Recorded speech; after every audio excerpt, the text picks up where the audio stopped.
Let me say a wonderful, wonderful good morning to those of you listening to Classic Radio 105.5, 105.9. Also, those of you who are viewing GBN TV, whatever part of the island you're viewing, you're probably in the southern part of the island you're viewing. Of course, channels, of course, 20, channel 11, channels, of course, 7. Good morning to you. Thanks for being, of course, with us this morning here on the program. It's To The Point. I'm your host, GT, and welcome to this edition. It's Monday, the 9th day of September. I certainly hope everyone had a great weekend.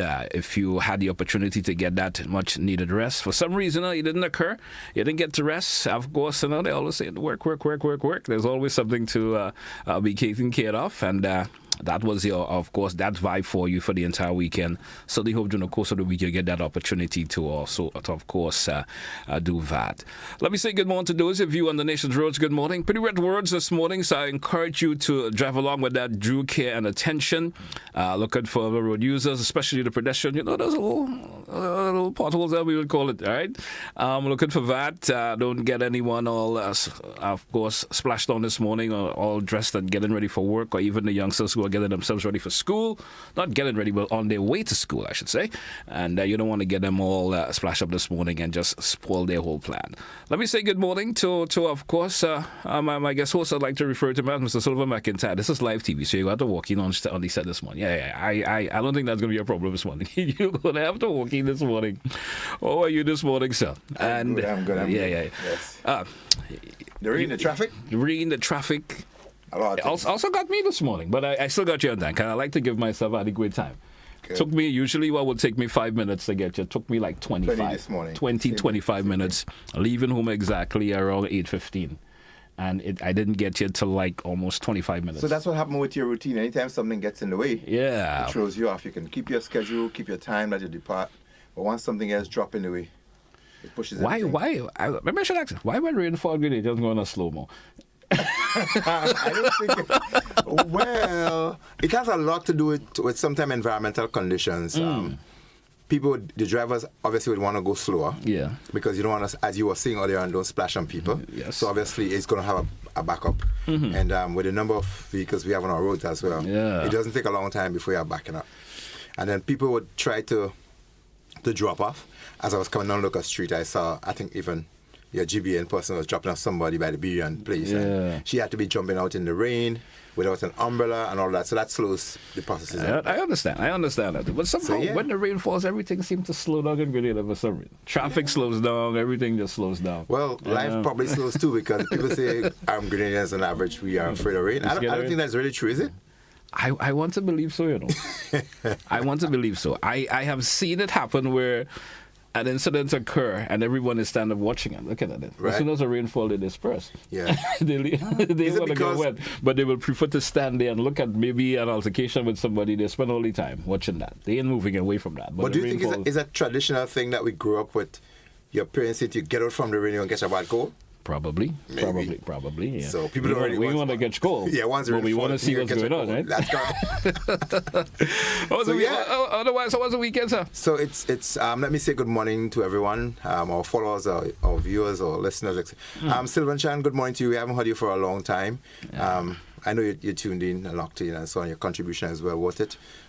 Richard, pleasant good morning to you as well, and Mr. St. Louis. We had some conversations over the weekend. Yes. And a lot of reflections. I think somebody showed me a photo of us at Mount Welldale.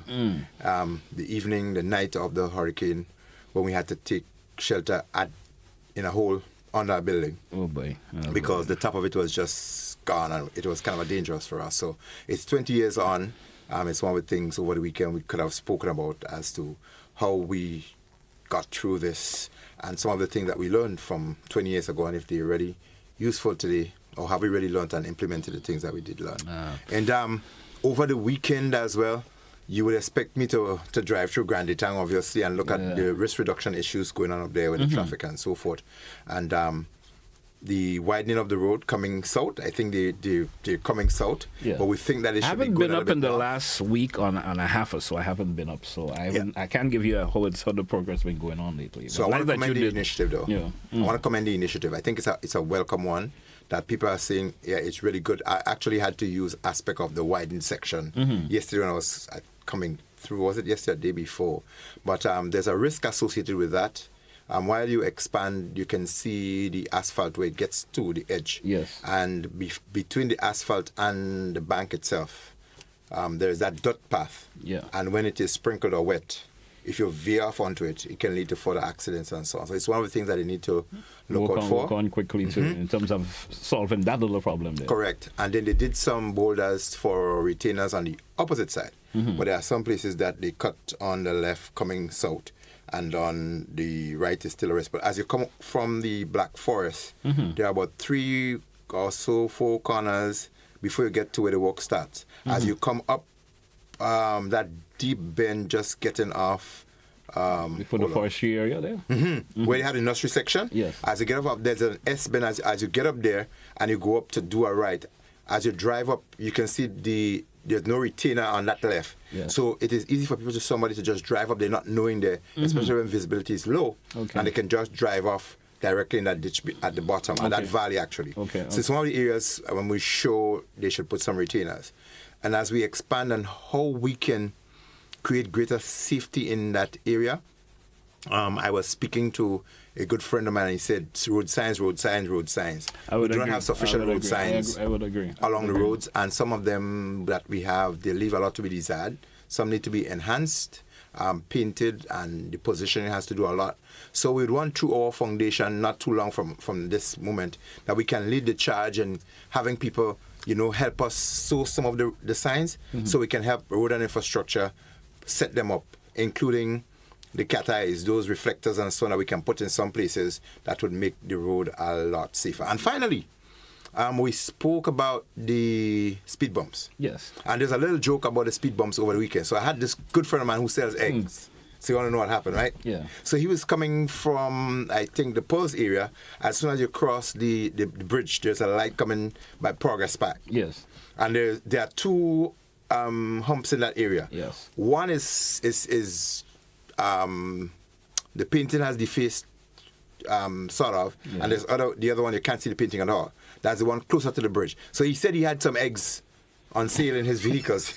Don't allow GT man or listeners and viewers will not be. All right. Let me compose myself. Yeah, so control yourself. So he said he had all these eggs in his vehicle, and he was very kind of upset with me when he was speaking to me. He said, Mr. Mark, those humps, man. He said, so I was coming through, man. He said, I went over that hump because there was no marking, and as I came over that hump, you know what I did? He said, I lost half of the eggs. So now we can laugh. So I guess he may have to complain to the authority. Serious. Probably go to the traffic or the military. But I had that experience one time too. Yeah. I was coming across that bump, and I didn't really. And as I get off the light, you get off the light, you want to accelerate a little bit coming off the light to just take up the level off. Yeah. And then suddenly you just go over this hump.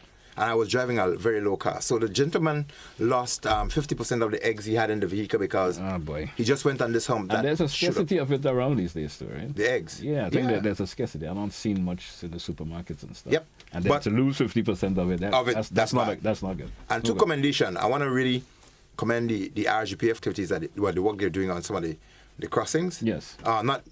Somebody said to me as well that they are using the bumps as pedestrian crossings, and they should be separate. Some places bumps should not be used as pedestrian crossings. Well, in some cases you can't avoid it because where you have a bump, it may be most appropriate to have a crossing, so you can use it. Yes. But in some places they are painting them as crossings with the zebra painting and all of that. On the hump itself. Yeah, so that could be misleading. So sometimes you have a bump that there isn't a pedestrian car, but you're painted in that fashion. So people will use that. So we're saying that you have to be mindful as to the type of paint you use, and you don't mix up the color painting, and you don't mix up the crossing and the bump in one. But I really want to commend the RGPF because they have been doing some work over the weekend. And I also think they have been loaded with that responsibility. It's a responsibility of works and infrastructure that the police have taken on traditionally over the years, and now it becomes like a full responsibility for them. For the police. But through this program, we are advocating for road safety and for maintaining the safety on our roads through having the markings and the signs, etc., we can be more community involved. But apart from the community, more involved in getting them, we said that they can adapt a pedestrian crossing. You can adopt, or you can say, let's get together and sponsor a road sign. Or maybe a particular business in the community that could say that and advertise. Let me take that. Put your little mark on it saying, well, donated by GT and company. Yes. And GT can get a few miles on that. Yeah. Right? And get some recognition for your business. Yeah, and I'm safer. We want to be doing a lot of that later on. Have a lot of signs saying that we sponsor these things. But I also think that prisoners and people who do get community service and otherwise, I'm thinking that the state can utilize that resource that they have at our prisons more effectively. Yeah. Those guys who have been awarded community service, I think you can get them with security and have them paint some of these crossings as well. Have them do some of this community service. And what I saw this morning, which was a nice thing, we comment a lot on the ability of the RGPF to perform the functions, and I did mention early in our program that they need to be given the enabling environment, given the equipment and the vehicle. And I saw they got some new vehicles, and they look good. Yeah. And this morning I saw one of the new Hyundai, kind of a modified Tucson. Yes, it looks so good. But you know what I saw the back? A bunks. And that dropped my heart. It threw you off already. It threw me off. I said, look, the police looking so nice. You can sit looking at kind of upgrade vehicle. And your environment you feel different about your function because you have a nice vehicle, proper working vehicle and all that. And then you look, somebody did not drive with care and attention, and they start making it look like, those old solo tin or the and when you squeeze them, pressed up already. You don't want that. So RGPF, please, you're looking good with your new things. Maintain them, please. You mentioned something a while ago, Sylvan. Although it's not the nature of the program, I always thought prisoners could be given more stuff to do. Sometimes I look at the cemeteries and all of these things, all these bushes, and even side of the roads with all these bushes. Right. If these gentlemen and women who are committing these crimes, I think they could be given more community service, more community service to do. More punishment. I mean, it's not our part of our conversation. No, but it's a good conversation. But I always find they're in there just locked up, and some of them may not have committed crimes that are that heinous that you don't want them out in the society that much. But there are a lot of them who just there for whatever petty issues that they may have committed. And they look good when they come out, Yeah, I also, these individuals could be given some more work to do. I think there are officers who are the time may be permitted to, if you want to guard them or whatever. Yeah. You understand, to look at them. But sometimes folks will say, it's not always going to give a prisoner a cutlass. But no, man, the kind of a prisoners we have here. But I think they could be given something more to do. We know we are all good prisoners, right? A good prisoner. Yeah, we do have good prisoners. Some folks may take us to task for that, right?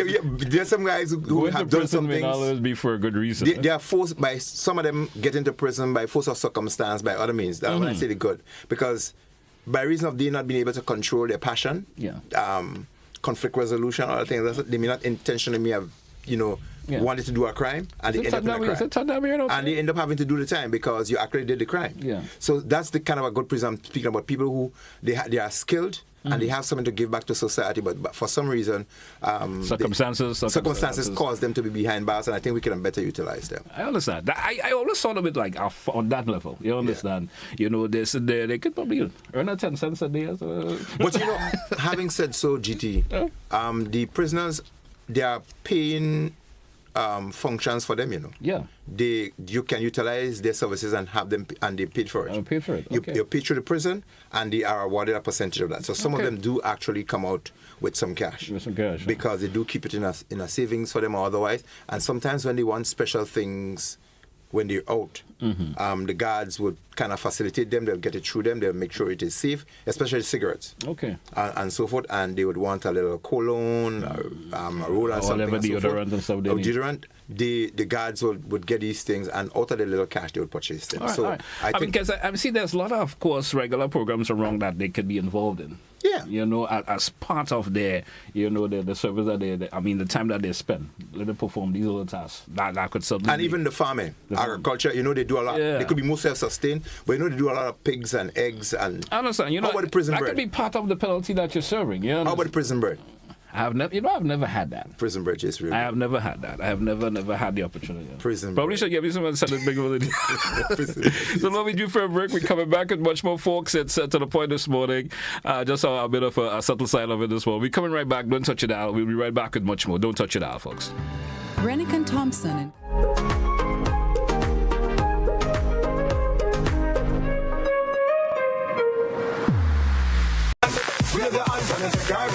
Get ready for non-stop cricket excitement as GBN brings you live coverage of this year's Republic Bank Caribbean Premier League. Please note there will be some adjustments to our regular programming lineup. On Tuesday, September 10th through Friday, September 13th, transitions will be at 5:05 p.m. GBN television news will air at 6 p.m., followed by a repeat right after the CPL match. And don't miss the rebroadcast of transitions after the news repeat. GBN with you anywhere and everywhere with the best in sports coverage. Stay tuned and stay informed with GBN.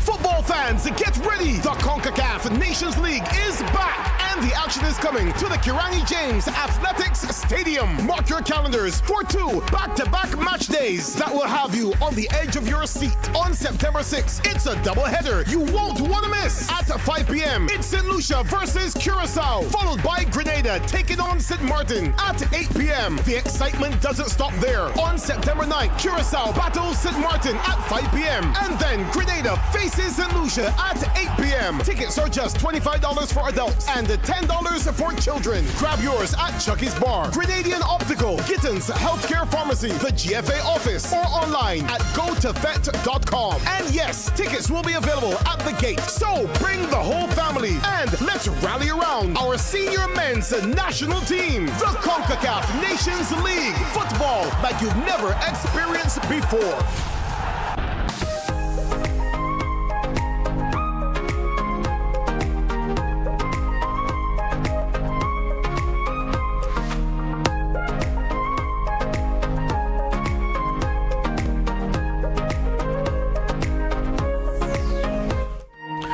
Welcome back, listeners. Welcome back, viewers, to the point. Classic Radio GBN TV. Once again, Mr. Mayor, good morning and welcome back.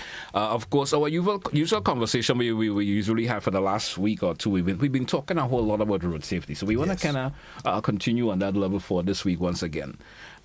This morning could be an ideal morning for road safety in terms of the weather condition outside. Right. You know, not all, the last 2 weeks, maybe we were probably more about, the dry weather and the excessive heat over the weekend. Oh, I have to speak a little bit on that too. The excessive heat over the weekend, Yeah. it was really tough on a lot of folks. You know, the importance of safety from your perspective, especially now that the roads are wet. Right. You know, drivers, and this is the adequate time to check the performance of your vehicle in terms of your braking mechanism and stuff like that. If it's working, your wipers and stuff, if it's working properly. Because sometimes it's been dry so much for the last couple of days that you never really paid attention to if your wipers are working or if the blades are even haven't deroded or anything like that. You understand?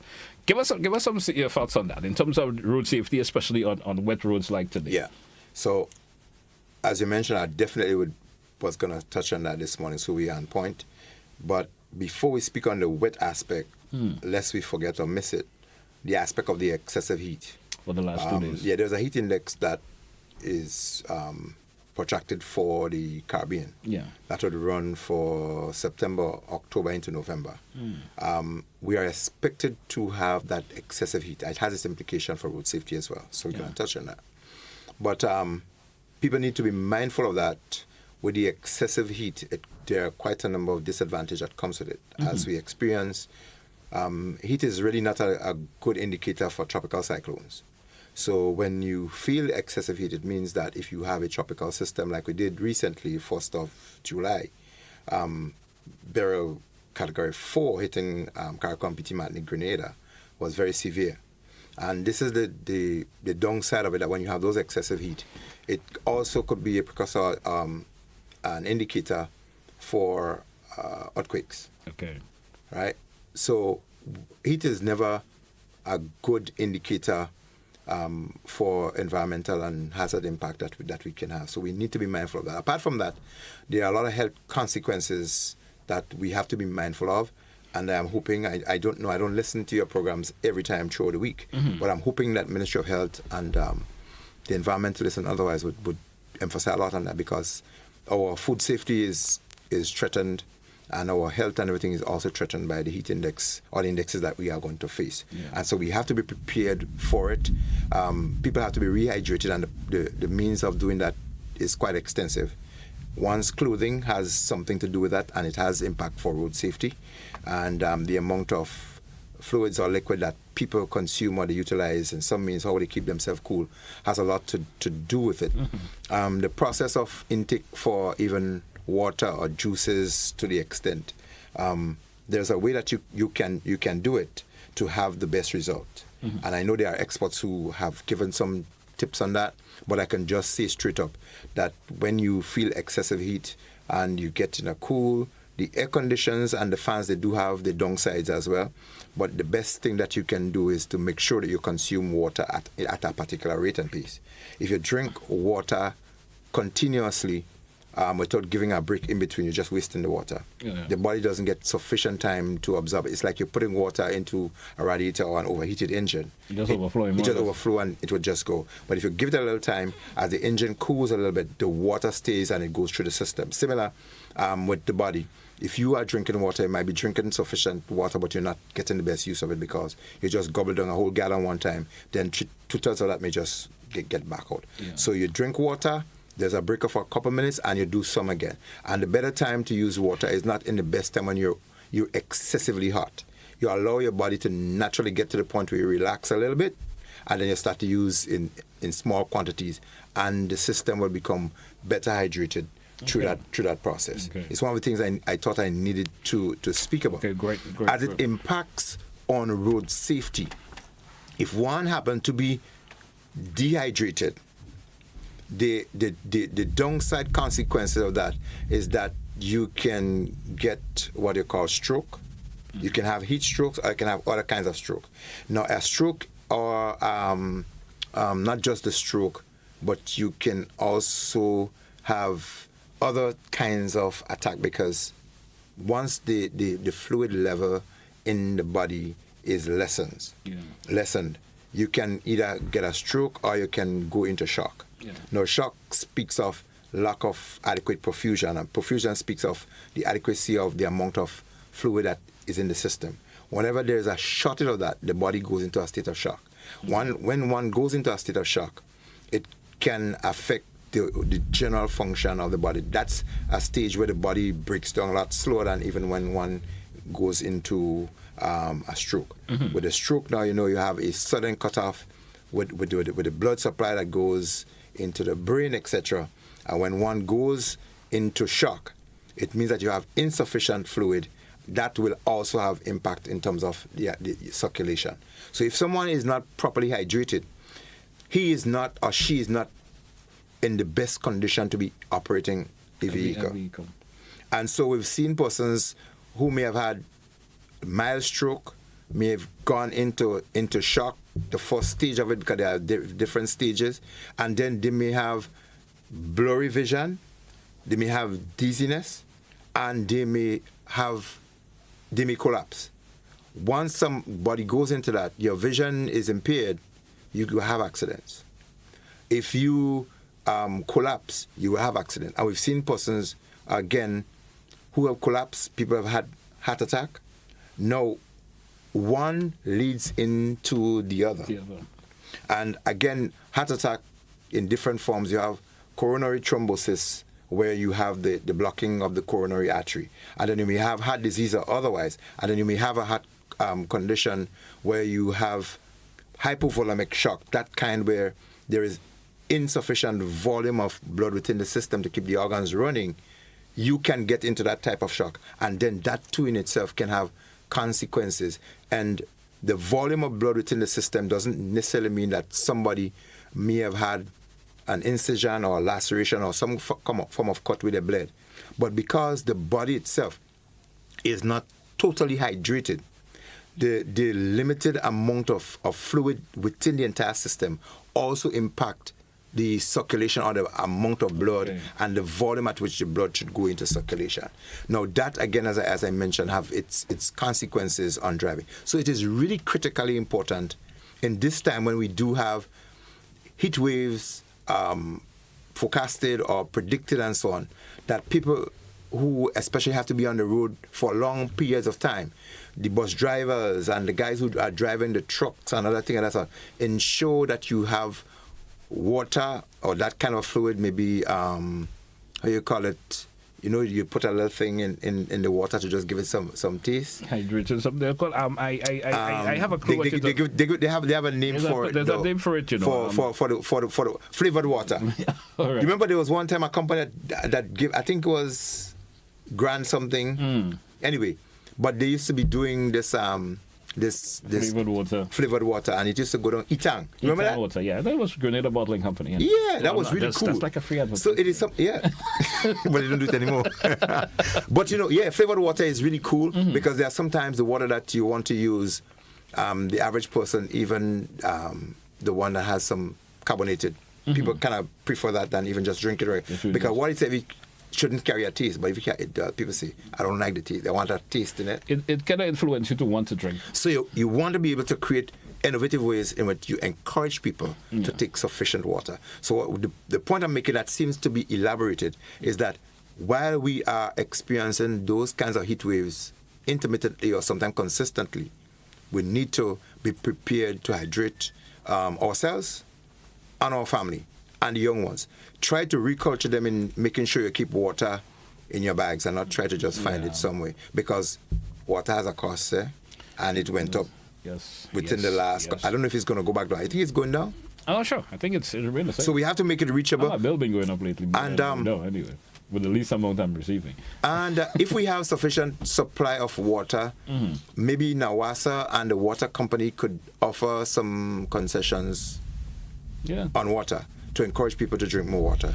I think a good point. That could help considerably, and we could have people create different kinds of water fests, water drinking activities, sort of, to just generate that thing about water. So we need to be able to do that and let people know the importance of being hydrated. Now, on the other side, we're speaking about the season which we are in. Yeah. Don't get carried away, ladies and gentlemen. We had September 7, which is Ivan. Yes. September is traditionally the peak month when we've had more tropical cyclones, hurricanes, and storms. And on September 22nd, we will have Janet's birthday. Janet's birthday again. And it just those reminders that these things will happen. Over the last couple of weeks, we were not having a lot of rain. Yeah. But it is not a good sign, because the cyclones and the atmospheric conditions, they are generating the moisture and pulling it into a particular direction. So two things can happen. When a cyclone is generated, we'll have stronger impacts. And during this period, what we've seen over the last couple of years is that I remember us speaking about it last year around this time, saying that we seem to have a dry-up crisis for water in the months of August, September. But traditionally now, October, when it rains, it comes in torrents. Yes. Heavy downpour. So we want people to be prepared for that and the negative results that can be associated. One, we speak of rock falls because the excessive heat expands the soil and kind of loosens some of the areas around them, so you can have rock fall. Land slippage is likely to happen. So as we go further into September, even if we do have heat waves and so forth, what people need to prepare for, the new norm or the new patterns, is that you see the rain may not just fall in little dribble, but sometimes it falls in severe torrents.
understand. Right. It may sound a little bit opposite, dry and wet, but it has some significance in terms of reduce when it's wet also. And welcome back to those of you via, of course, GBN TV. We may have lost us a wee bit, but we're back with you now.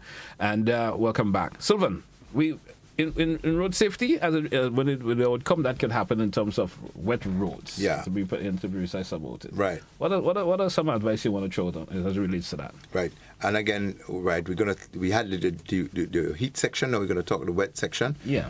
But before we lose it, I know we're gonna entertain a few calls down the road. Remember that today we should have had a guest with us. Yes. And the focus was going to be on some of the driving exam issues and how we can improve that. So we will still leave it down the street so that we can, and one of our other program we can get the guests on. We'll talk about some of the deficiencies and the recommendation in terms of driver readiness for the road. As is an experienced driver, trainer, teacher for students and all that. So as you said last week, it would have been interesting. It would have been interesting. But he called me and said something showed up and he couldn't make it this one. So that's understandably so. We probably coming for next week. It should be a better time. Maybe even better. You see, circumstances and things drive us, because this morning we probably were not going to speak so much on the wet condition. Yes. But because the condition is overcast and we have some thunder and we have some rain. You know, the thunder is something that gives people the jitter as well. Yeah. When they hear the thunder, they just can't function. But even worse, sometimes the lightning. A lady was telling me this morning, Mr. Mac, the rain, the rain and so on, I could deal with a little bit with the rain. But when the thunder and the light, and she said if a little wind come, it brings the whole feeling of, is it an Ivan again, or a Beryl, or Emily, or whatever is coming? So that aspect of the psychological readiness and the psychological impact, and the psychosocial aspect of it, is one of the things that we can't really get away from, and we have to be always mindful of that. But as we face the wet roads, there are a few things that can really happen. And coincidentally, last year around this time, we were speaking about what people should do and how they can prepare themselves for the wet condition. I remember speaking about the use of the air condition unit. A lot of people don't understand that you can use the AC unit to ensure you have better visibility while on the road. Yes. And there is that focus channel area that gives you the cool air that directs itself directly onto the windscreen itself. And there are some drivers who are not even aware of those vents that you can direct that goes directly onto your screen. Yeah. So if you're driving in a vehicle, the body heat, especially when you have more than one person inside, your body heat comes up and it clouds the entire interior of the vehicle, and people could seldom see on the inside as well. But for you as the driver, one of the things you can do, once you have an AC, you turn it on and you focus the cool air to the windscreen, and it clears. And there's always those markings and indications, of course, in the AC section of your vehicle that will actually show you where to switch the different. How many persons know that? To get that particular ambience. How many persons know that? I'm not sure about that. So, I think folks should know that. Yeah, you'll be surprised. No, there are a lot of, and I have to give some kudos to some women who make it their business now to understand about the vehicles. Yeah. But on average, no disregard to them, they drive very well. But a lot of times, we have to be blamed because we don't teach them some of the things about the vehicles. And you're talking folks who are learning to drive, or folks who are learning to drive, or is it maybe the dealer themselves are responsible for that? No, I don't. You think it's the dealer? Well, if I would say, okay, if I'm selling you a vehicle, maybe I should show you the functionality of the vehicle. And the safety features as well? And the safety features as well. I would say, I'm selling you so your vehicle is able to do this and able to do that. It's just my opinion. And, well, you're right to an extent, but I'm not too sure that a lot of times, maybe it's something that could be explored. I don't think a lot of times that the sellers and the dealers go to that think it's their responsibility. Yeah. Although the issues seem very simple, some of the safety features on vehicles and how you can be safe, it is something that could be incorporated maybe within even the industry. Okay. Where people buying vehicles. As a matter of fact, our instruments and the way we do things to become more safe or safer should drive people in that direction and make it a mandate. For instance, companies should be saying to their sellers and the agents, when you're selling a vehicle, ensure that you walk somebody through those safety measures. I was looking at it on that level. Yes. You know, I'm going to sell you a vehicle. So, yes, besides the quality of the vehicle I'm selling you, but your vehicle are able to do this. There's airbag, there's a particular safety mechanism with your brakes. And you know, some of these vehicles come with these extra... The ABS system. A lot of people don't know the functionality of that. Right. And you may be driving and you feel, you pressing on the brake and you may get a different feel. And I have known someone tell me they think something was wrong with their car. Correct. When that ABS system kicks in. Correct. You understand? And not knowing it was actually the ABS system that was really kicking in there for you, make it more efficiently for the vehicle. A lot of people don't know that. So if a dealer is selling you, maybe they can always expand on these other features that's available for the car. And we're hoping that dealers or somebody from the dealer that they're listening to this program, so and then you get an advantage technically over somebody else if you have that system within your business industry. An expansion of that, though, and we hope that our guest is going to be able to touch on that, when teaching people to drive as well. How much time do you spend on the safety mechanism and the mechanics of the vehicle itself? We get so commercially oriented that maybe most of the time you think about getting the sessions through in the hour. Just teaching them just to maneuver the vehicle. To maneuver the vehicle and to pass the exams, and maybe that's it. So I am seeing us building on a safety trend in terms of getting it institutionalized, some safety information, ensuring that it is followed through and making it a condition to accessing your license and maintaining your license after a period of time. Maybe demerit points if you did not do certain things or maintain certain things safety-wise along the road, that it gives you a demerit so that you can have those aspects corrected as you go through. I think, Mr. Not to cut you, but I think that's a problem in Grenada where individuals drive for so long and not knowing, or maybe the authorities are not looking into checking on individuals making the mistakes that they are making on the roads on a daily basis. You understand? I'm not saying they're able to check up on everyone, but there are folks who continue to do those unnecessaries on the roads on a daily basis, and you wonder if, is there someone in the traffic department or a police officer in traffic not seeing these mistakes that these individuals are making and when they're using the roads, and decide, I'm going to, driver A who's driving vehicle B, maybe I should look upon them and have them coming and have a conversation with them in terms of what they're doing. So through the Safer Foundation, it is one of the things we pursuing with the police, that based on the statistics, the common errors identified, how we can deal, how correct it. Since we started the foundation, that has been one of our focus, and we're getting some traction to get there, because the RGPF would be limited in its capacity and what it can do, and this is why it needs corporate grade organizations and foundations like ours, the Safer, where we can help to get the information across and to help the drivers who are least experienced. And there's nothing wrong in people getting licensed in the shortest possible time because of financial gain. Technically, you don't have to spend a lot of money. But in terms of us taking up the slack, where the safety is concerned, I think... I understand it's going to be a challenge also, because there are a lot of folks who may not be happy about it. There are going to be a lot of folks who are going to challenge what is going to be offered or being offered to them or as a way of bettering what they do on the nation. It's going to be a challenge. And what we need to be able to do is to monitor and evaluate later on as to when we start that process, are we seeing a decrease in those kinds of accidents, or are we seeing a different something pop up someplace else? But I think something needs to be done, because we come here every Monday and we talk about this a whole lot, and sometimes we still see the unnecessary still happening on our nation's road. You understand? So we sort of be wondering if it's actually getting through to the folks that we really want to get through to. I think we're getting through. You're getting through. To be honest, we did not figure out a scientific method of evaluating what we do, but the small bits. The number of persons who meet me personally and speak about the program, I totally was to whether they're listening. I do also get a lot of folks meeting me personally and telling me they're happy with what we do. Yeah. You understand? But these are the individuals who may be following through on some of the recommendations that we are making here. Yeah, of course. And as I said to you... But I wish I could always get to the individuals who are not following up on recommendations and have a one-on-one with them. We don't get those individuals. They may not approach you who are not following through on the recommendation. But a lot of folks who are following up on recommendation, they are the one that feels proud to contact you and say, you said this or you said that. And I was able to pay more attention to road signs and, and certain things that we may have mentioned. Oh, you understand? Right. But we do have a caller. Okay, let's and I'll tell you something about that. We can talk, yeah. Let's take this caller. This caller seems to be an overseas caller, so let's entertain. Caller, good morning. You're welcome, and you're live.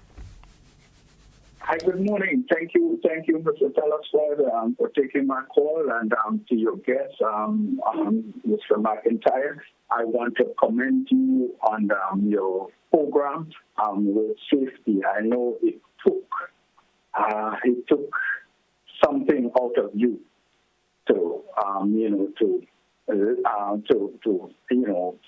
lead us or to challenge us into this road safety issues. But I just want to commend you on what you are doing, what you folks are doing, and Mr. McIntyre, I know you wear several hats, and I've been listening. I'm an ardent listener to the GBN family, and I just want to thank you for all your efforts in road safety, especially. Let me just end by saying this. There was a gentleman who lives in the Wester Hall area, and because he drove for over 40 years, one time he came down his road and from a byway into a main road, had an accident, and his words were, I've been doing this for 40 years, and it is my right. So, I'm saying all of this to say that your education, educating the drivers on road safety, how, coming out from a minor into a major. I mean, yes, the handbook that we read teaches us all of that, but sometimes when we get license, we get complacent. So I just want to commend you folks for the great job that you're doing. Keep it up, and God blessings to each and every one of you. Thank you a whole lot, sir. I appreciate it. Very, appreciate very it a whole lot. Thank you so much. I really appreciate that. Very much appreciate that. And he made a good point in terms of when changes are being made, things that we have been used to for tradition.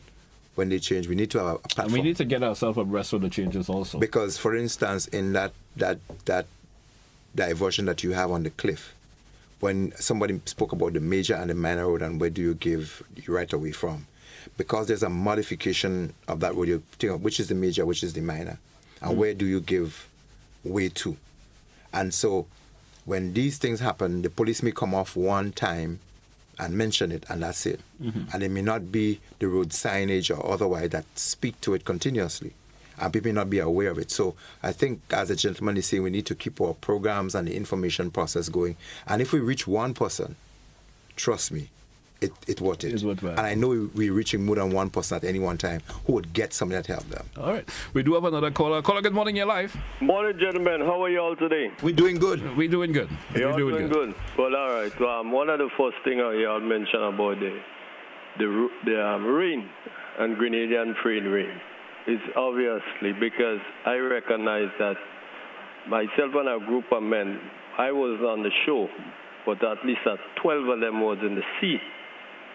And when the rain started falling, they all run out and come into shelter. And I said, what, you all in the water already, where you running going? It's true.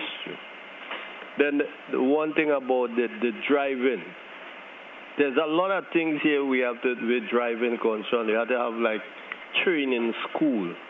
Not just this training school here is just about driving, but the function of the vehicle.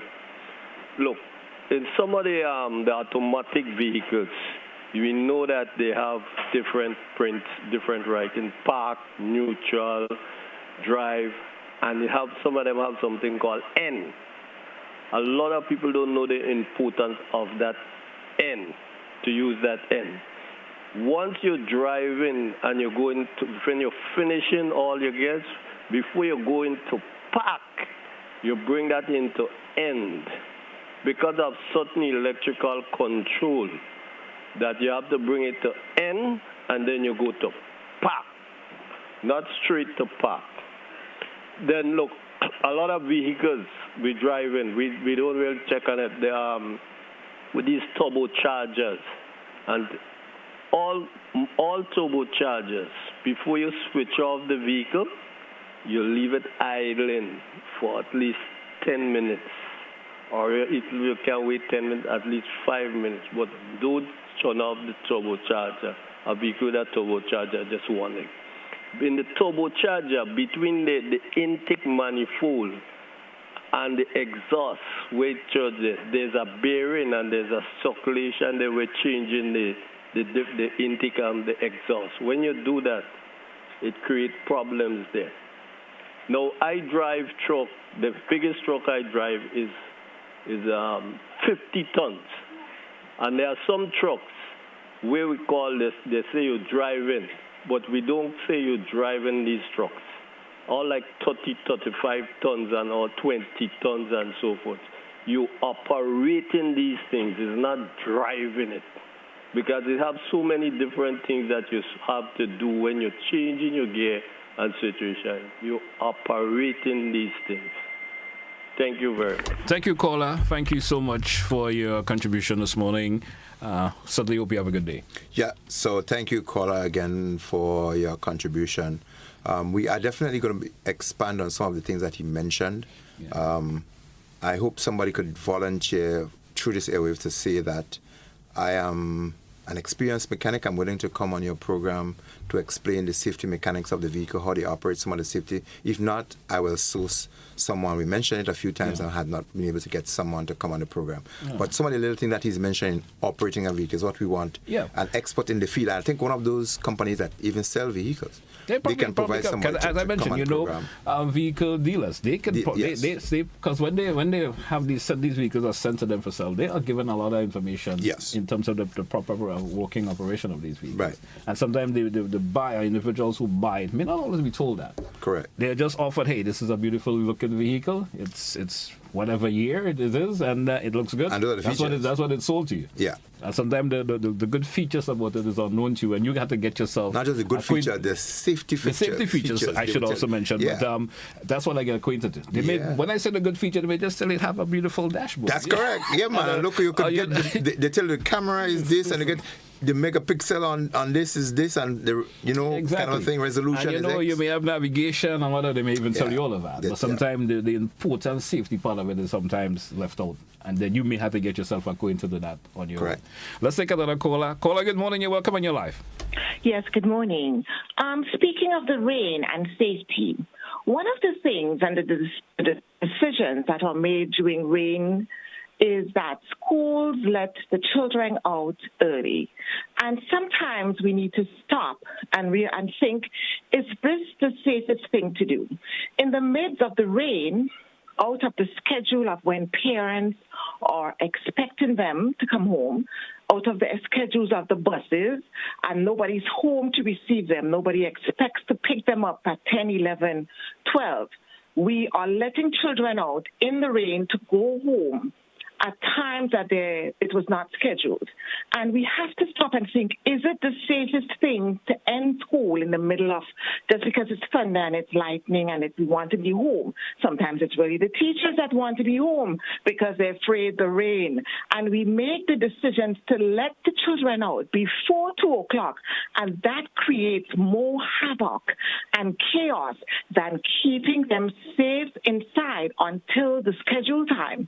And then we have buses, all the prearranged things are intact for them, because sometimes letting them out early causes more chaos. Parents trying to get out of school, they're trying to figure out how to get out from the work to get them home. Buses, they reach home, nobody's there. So sometimes we need to stay put, keep them safe, lock up thunder, lightning, 2 o'clock, and try to disseminate them at the proper time instead of panicking. It's raining, we're afraid, let me send them home we want to go home to. Thank you very much. Thank you, caller, and I appreciate your contribution. Very nice. See, I think there are some callers, they listen to the program, and when they really need to contribute, they come forward. Yes, so the others who silently just follow. We have a caller via WhatsApp. Caller via WhatsApp, good morning, you're welcome, sir. You're live. Yeah, good morning. You know, I have noticed in Grenada. Hello? Yes, we with you. We're listening to you. Go right ahead, please. Yeah, I have noticed. I was in Grenada for Carnival, right? And I have noticed 3 things I want to point out. I've noticed some people are driving extra fast, going nowhere. They just pass you, and then they pass and they go and stop right in front of you. And sometimes you wonder, what are these things for? Because at the same time, there was no space there for that driver to pass. I don't know if it's a show-off thing. I don't know if they want to show how fast the cars are, right? The next point I have is that I noticed Carnival time, all these 18-wheeler trucks don't have no guardrail on the wheels. They don't have, people enjoy themselves and they forget the thing of safety. You know, I don't want that sometimes when you think about Carnival, you have to think about safety because people enjoying themselves, they're drinking, they ain't watching where they're going. I see that happen many times. You see? So people are just saying this 18-wheeler trucks that run in the road Carnival time. We may have lost the caller there for wait for, I'm not sure, maybe a connection issue. Right. We do have another caller. Let's entertain this caller. Caller, good morning, you're welcome. Let's hear from you, sir.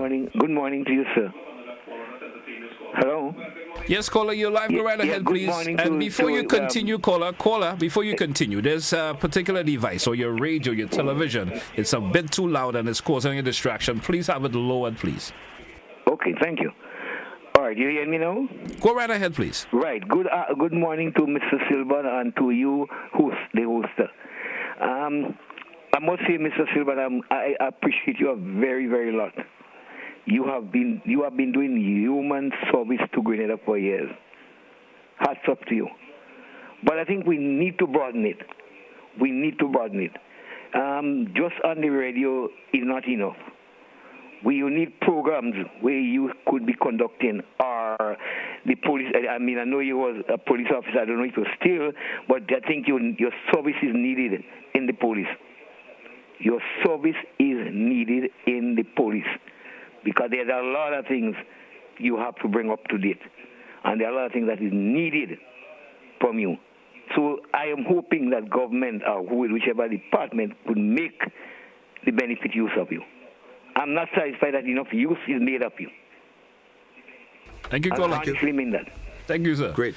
Seems like you want to pull you out of retirement, right? Yeah. But there are a couple of things I think the callers have channeled us into the statement that I am intending to make now in terms of my usefulness and contribution. I am available for consultancy and safety issues. Yes. That this is not necessarily an ad, but it's just my availability to be able to contribute towards security consultancy, safety issues consultancy, and so forth. I provide services in those areas. The other thing that I want to mention here in terms of the other disaster risk reduction issues, there are some ongoing persons who are still recovering from the hurricane. Yes. And that will continue for some time. And they do not have the help to install tarpaulins and so forth. So I'm providing some support where that is concerned through some technicians, some artisans who can help install them and install them properly. Yeah. So persons who may have had tarpaulins and other things, I know that through the ministries and through NADMA they're doing some of that, but we need a lot more before things get for us. And if there's any person like a carpenter or artisan who think that you have that skill that we can go ahead and contribute towards the weekend, I am driving an initiative to be able to help people to get these things installed and installed appropriately. All right. So that's one of the things services that I would continue to provide throughout. We do have another caller. Maybe we get entertained after this song. We probably will take one more. Caller via WhatsApp. Good morning, and you're live. Yeah. Good morning, sirs.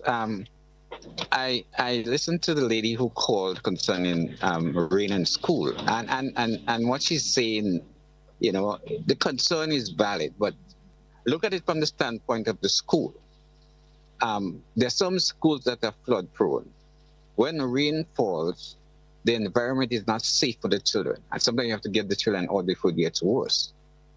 Parents would know those schools. So a day like today, a parent should be proactive. Contact the school, how are things? Because what parents generally do is they drop their children off to school, and in their mind, it's the school's responsibility to hold that child until they pick them up. But the school also have to consider the issue of safety for the children.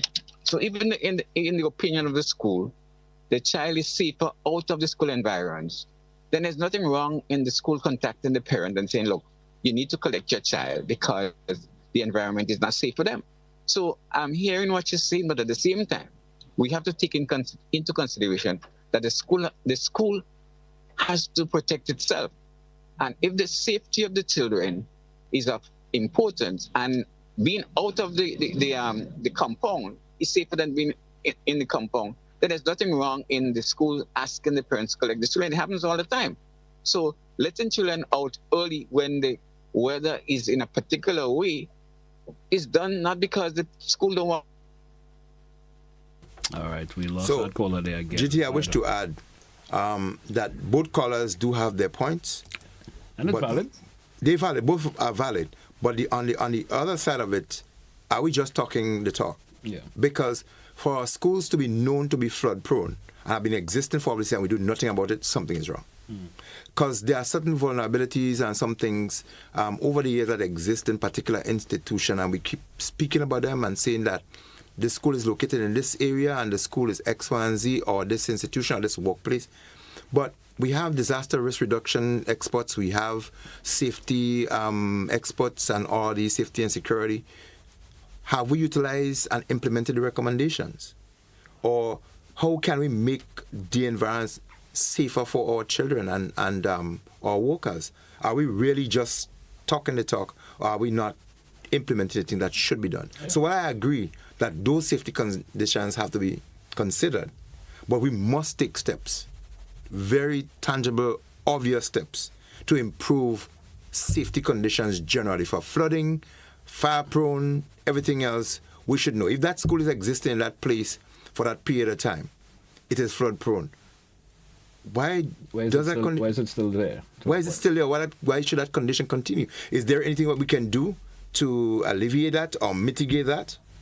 And I know there are places that have been existing for all this and nothing has been done about it. All right. So, Mike, I know we're a little over time. We will take our final caller and then we take a wrap for today's. Caller, you're live and good morning. Morning, GD, and morning to Mr. McIntyre. I like the way Mr. McIntyre brought it into context. Are we serious? Are we taking any proactive action? And on that note, I wanted to say, sir, last week, a hump was installed in the Palmis area, and despite the fact that you are and GT has been preaching about the importance of having those speed bumps and so on, around the school zones, and there was a police officer last week as well. To my dismay, a hump was erected, very little to no notice at all to the public ahead of time. The day the hump was installed, late that afternoon, the police put out a news release saying that a speed bump was being installed. No, that's a recipe for disaster. On top of that, there were no, and there are still none to this point, the markers that will tell you speed bump ahead. Now, I'm wondering here, when are we going to get to that point? Now, there could have been 3 or a minimum of 2 days advance notice to sensitize people that a speed bump was going to be installed in the area. I have no problem with the bump being installed. My issue here is that adequate notice, because it's a recipe for disaster for kids, for vehicle owners and everything. I live up the west. When I pass the morning, nothing. By the time evening, I'm hearing speed bump, and everybody, was taken by surprise. I'm saying we need to start operating in a much more proficient manner and do things that can save lives, because that could have resulted in the loss of life. And to add insult to injury, you guys had a police officer on set who spoke about all of those things, and it's like it went to the left and exited the right. Thank you, sir. Thank you, caller. Thank you so much. That was our final caller this morning. We went over time a little bit, Sylvan, but that's due because we had a late start. A late start on the program this morning. That's why we had to aim for the extra time. Sylvan, any closing contribution this morning? I was interesting callers this morning, but that was cool. wish we could go all morning long. But yeah, that's nice. That's nice. Really nice this morning. But again, thank you, callers, for calling in and your contributions. I just want to advise everybody that you need to be mindful of the times and the environment in which you operate. It's a bit rainy now. It's going to be hot again. It's going to be rain again, and it's going to increase down the road, but be mindful of the safety conditions of your vehicle. Ensure that they are checked regularly. You understand the working mechanics about them, and be conscious all the time as a driver of those who may not be looking out for you. Please look out for them, the children.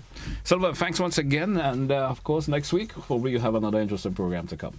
Hey folks, you could join us again for another edition of To The Point. That'll be tomorrow, once the Almighty permits, health, strength, and everything else. Have yourself a good one. That's what we say goodbye.